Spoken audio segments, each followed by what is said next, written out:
Hey everyone, and thanks for joining me today for another episode of The Key Ingredient. I'm actually here on location today in beautiful Bonita Springs, Florida, and we're at Robert of Philadelphia. I'm really excited about today's episode because we're going to meet with the owner of Robert of Philadelphia, Rob DiLella. I think you're really going to enjoy this episode. We're going to discuss what it's like to be an entrepreneur.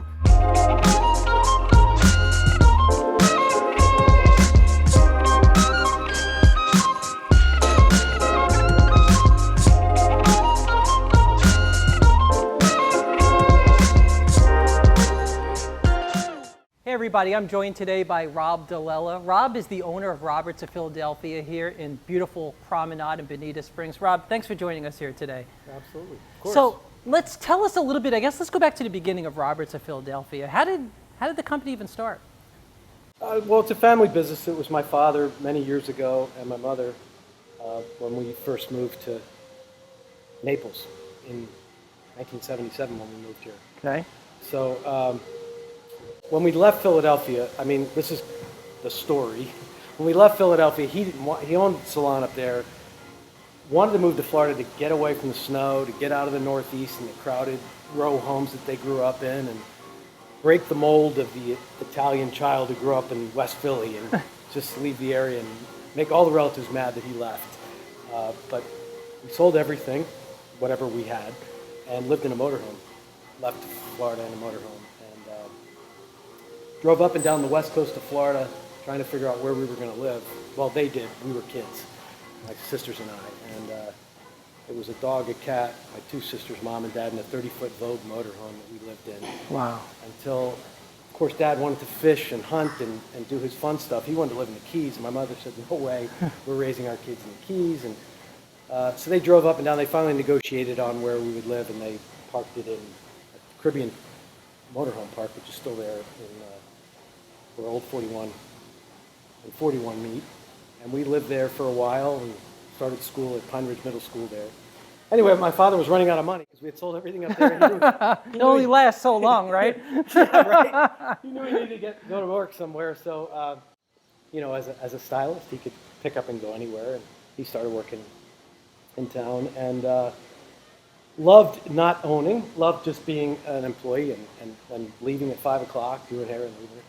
And there were two Roberts at the time at the salon he was at. One was from Ohio and one was from Philadelphia, my dad. So when people would call to book an appointment, they would say, which Robert do you want? Do you want the Robert of Ohio or the Robert of Philadelphia? And that's how he sort of got the name Robert of Philadelphia. It wasn't by anything else other than that's how they knew him. So he worked that job, and when that salon, I think that salon closed, he went to another salon, and they didn't look like they were going to do well, so he had nowhere else to work. And my mother and he were walking up and down 3rd Street looking for what they could do. He didn't want to own a business, but it looked like that's where it was going. And the corner building on 3rd and Broad was owned by a man named Contorno, and they had no money to build out a space, to rent a space, or do anything with it, but they found his space. And it was a space that would work for a salon, but they went into Carlo and they said, listen, we'd love to rent the space and build it out, but we don't have any money. And Carlo said, well, listen, here's a blank check, build it out, do whatever you need on a handshake. Wow. And, back in the way, that was how business was done. He never knew them, didn't run any checks on them. He probably couldn't run credit checks at the time. A little different now, right? Yeah, a little bit, yeah. On a handshake, and he and my mom opened the salon in November of 1980. And it was, the way they did it was kind of the way the Italian way is and our family always was. It was like always having guests in our home, always entertaining, because they were always in entertainment mode. As an Italian family, we never had a holiday that didn't have some stranger that I never knew who this person was. There was always somebody there. I could relate to this, by the way. Yeah, right? Sure. Always people in our house, always entertaining, always an event. And that's how they had the salon, that everybody was a guest in their home.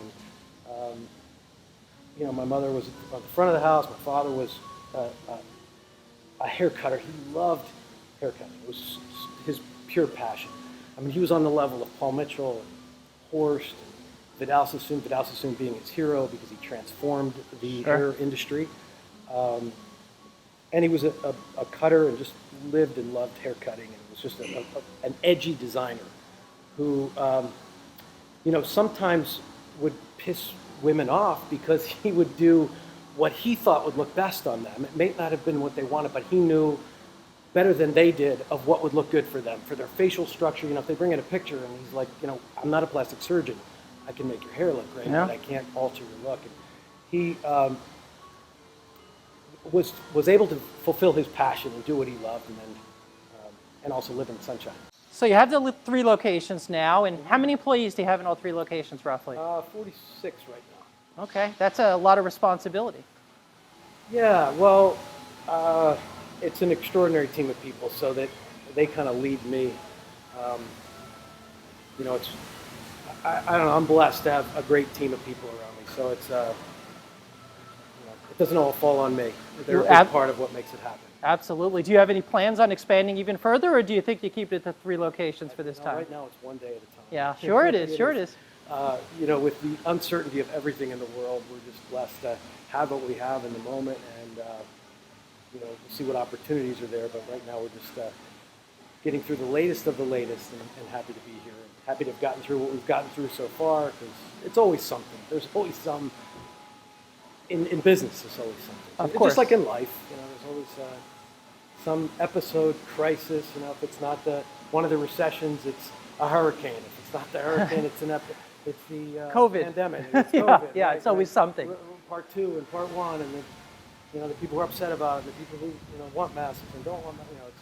It's balancing it all. Absolutely. So you're an entrepreneur. So there's a lot that comes with an entrepreneur. I think people use that term a little loosely these days. Everybody wants to be one, but they don't realize how much is involved. I mean, what are some of the things that you love about being an entrepreneur? Well, I love that it's something different every single day. I mean, you're literally fighting fires on a daily basis. Kind of what it is. It's always something new and different. There's never monotony in it at all. And the moment it starts to feel like that, well, then it feels like something's wrong, because there's just always opportunities. There's always looking for, how can we do it better? How can we take care of people in a way that they don't even know they need that in their life? They don't even know they need that level of love or comfort. Or, right now we're trying to educate the world on why it would be great for people to come work here. I mean, hiring people right now is a big deal. Well, I was going to ask you that. So here we are still in the middle of a pandemic, right? Yeah. Difficult time to hire. We know what the unemployment, looks like in the country. I mean, what's that been like? I mean, are you finding people wanting jobs? Are you just having trouble filling roles? Yeah, it is different. It's a whole different way. And it always has been a little bit different for us, because we look for people who have that internal desire to please others. It has to be a natural expression for themselves, and not just filling a role for somebody to collect money from somebody or somebody to answer a phone. They have to genuinely love and be passionate about it, or love and be passionate about hair, and the ability to transform somebody's life. So there's that challenge, number one. And right now there's this, there's so much uncertainty for people, and, people who haven't worked in a while getting back into the workforce, or people who are comfortable with that, or a lot of people made life changes. Like, they realize that they want to be home with their families, or they don't want to work as much, or they can afford to not do what they were doing before. So, we haven't solved that problem yet. Right. The big thing for us is finding people who, we don't have an exact mold for every position that we have, or exact framework that every position is. We're open to designing what works for people, because we have to adjust to the way life is adjusting for people. So. Sure. Well, I know you have a little different philosophy with that than some other people, because a lot of people work for you, they're family, right? I mean, it's a different type of environment, so you're not hiring just for a short term or for long term. Let's discuss COVID a little bit. So the pandemic obviously continues to hit a lot of people very hard. What was it like? Let's go back, back to year 2020 in March or April. What were things like for you from a business point of view? That had to be a huge challenge for you. Yeah, it was one of the scariest times I've ever experienced in business, because it wasn't just the fear about the business. My concern was the families, the people. Sure. The people that I work with and love, and I'm so much a part of their lives. There were 50 families, and more than that, because if you count everybody who's in our whole community of it, it affected so many people.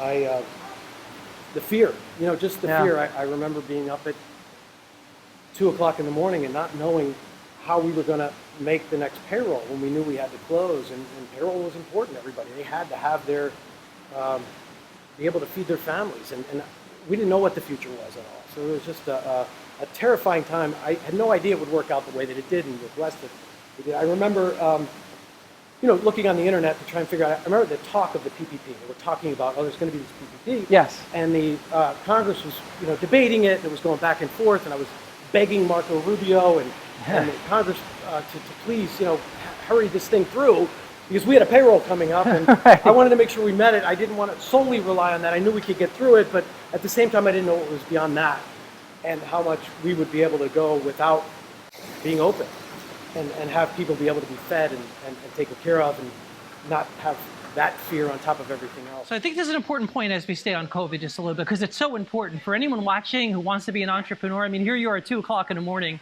right, thinking about the business. I could relate to that, so I get that.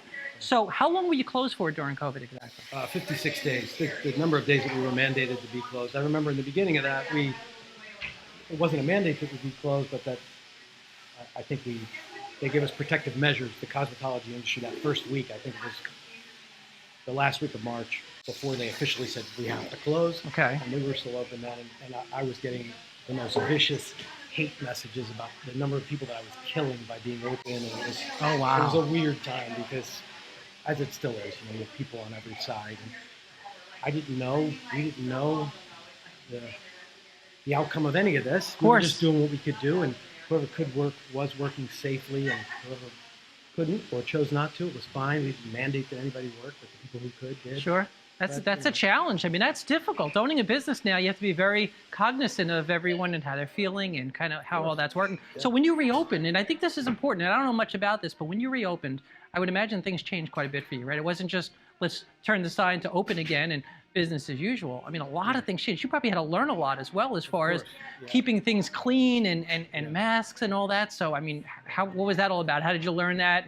And what did you have to change? It was a kind of a crash course, because we didn't know when we were going to reopen. We were waiting to hear that, but we had a lot of that downtime. And during that downtime, we had ramped up another area of the business, which was home care color kits, which for people who wanted to do their color at home, we were delivering those. And for people who needed retouch, they wanted to cover the gray, they wanted to look good while they were at home. So we started another business, and we learned how to do routing and deliveries, and we had everybody who wanted to participate in that. And some of our top stylists, Jade one of them too, and Lisa and Rob, and so many of them were out there on the roads delivering hair color bags at 10 o'clock at night. Whatever we could do to serve and take care of people and also keep the business going anyway. So how? Well, there were no guidelines specifically. There was some recommendations from the Florida State Cosmetology Board. And then I remember on Friday, it was May 8th, it was my wife's birthday. We were planning to do something, and I was in the salon before that, and the governor announced that salons could open up on Monday, or Tuesday it was, and we had to figure everything out between that Friday and that Monday of how we could do it, because you had to have the spacing, obviously, and all the recommended guidelines that were there. Right. And also, what we could, is a blow dryer going to be okay? Is a blow dryer going to cause, the disease to spread further by blowing it around? Of course, you don't know. And, it was kind of a blur, but we got the team together, and everybody just put it together in a way that we did it. I don't know. I don't even remember details. I just remember a lot of it was just you just blur. did it. Well, sure. Everybody together and figuring out the spacing and the number of guests we could have in the salon each time, and the gaps between chairs, moving furniture out and around, and just making sure that safety was the number one thing. Everybody felt safe and was comfortable being in the environment, and then also managing because we lost thousands of appointments during that time. Sure. People wanted to come in, figuring out how to communicate to let people know that we were open and that we were open safely, and here are our guidelines, and here's how to get an appointment, because we had to figure out how to route phone calls at the same time, and people had appointments. They wanted to know, did they still have appointments? So it was a big learning curve to figure it all out, but you do what you have to do in the moment to make it work. Well, you reacted the right way, and I think that's important, because you made a pivot, right? Making a pivot and having to do that very quickly, a lot of people, that's not an easy thing to do. What do you specialize in here? I mean, what is the typical type of Roberts of Philadelphia customer looking for, and what do you specialize in? Well, a long time ago, we made a decision to focus on hair and hair only. A lot of salons at the time were doing many different services, doing nails and doing skin and doing waxing, and there's other services that could be offered at the same time. But we realized that we wanted to do what we do and do it well and specialize in hair and hair only. So all aspects of hair, but we have a lot of specialists within it. You know, a lot of times you'll call a place, particularly hair salons, and say, "I want your best," and the response is, "Well, they're all," which right. is whatever. I don't know how we're using this, but it's not reality. They're not all, and they don't all love everything that they do. Each one is a specialist in their own way. So being honest with people, to tell people, like, listen, if you want to have that blonde, bright look, we have a specialist for you. If you want a pixie cut, we have a specialist for you. If you, depending on your look and your age or what you want to look like, we have somebody who's going to fulfill that. And we're not just going to put you with the next most open person who needs somebody in their chair. Sure. So, hair and all aspects of it. And they really spend a lot on staying on the edge of what the latest is and what the best for the integrity of the hair is too. So what's different, I think, also is that the industry, our industry, is often based on either commission sales. So the more they sell, the more they make. Sure. Our model is not like that. It's not based on sales. And the reason why that's useful is if somebody comes in, their hair is not, if they're booked for a long service, for a color service or foils, and their hair is not in condition for that service, they can't foil it because it's going to cause more breakage with the hair. If they tell that person no in a commission environment, and it's August in Florida, it's slower, Yeah. They're losing a big chunk of money during that time period. I'm not saying stylists would do this or do this, but there is definitely a pain point that they're going to feel if they have to tell that person, I can't do this. Well, it could be a conflict of interest, right? It really yeah, is. I It's see that. going to Sure. hurt. They can't pay their rent. They can't make their car payment telling this person no. So in our staff is paid based on happiness. Like, are they coming back? Retention. So, and not just with them, but do they love their experience at Robert of Philadelphia? So they might not be the person for that guest. They might have to refer them to somebody else, which is okay to do. And it doesn't hurt them because they're keeping them in our family, referring them to another specialist that's maybe better at what they do. So the goal is to have them happy in our culture, not necessarily just with them. So that makes a lot of sense. Well, listen, as we conclude here, I just one final question for you, if you don't mind. What advice do you have for anyone watching right now who wants to be an entrepreneur? Not necessarily in your field, but just in any field in general, the things that you've learned. And again, I can understand what it's like to be an entrepreneur. It's not easy. It's not for everybody. What kind of advice do you have for someone thinking about that? Yeah, from my own experience, I don't even know that there's a tip or a technique. Everything is so reactionary. There's just nothing planned. There's nothing that's in the rule books of it. There is no rule book. That's the thing. You learned it on the fly, right? It always is that. Yeah. The willingness to be able to adapt on a dime, to be able to shift gears, it's a great and turn, because what may be working fantastic today and might be having us to be very successful tomorrow might not work at all. We have to be willing to shift gears and make a change and adjust. So there's no certainty in any of it. There's no security. There's no certainty. But I guess entrepreneurs kind of thrive on that, thrive on the edge all the time. So. They do. Well, it's not for everybody, but I think that's a great tip. Rob, thanks so much for doing this today. We appreciate it. Thanks for your time. Thank you.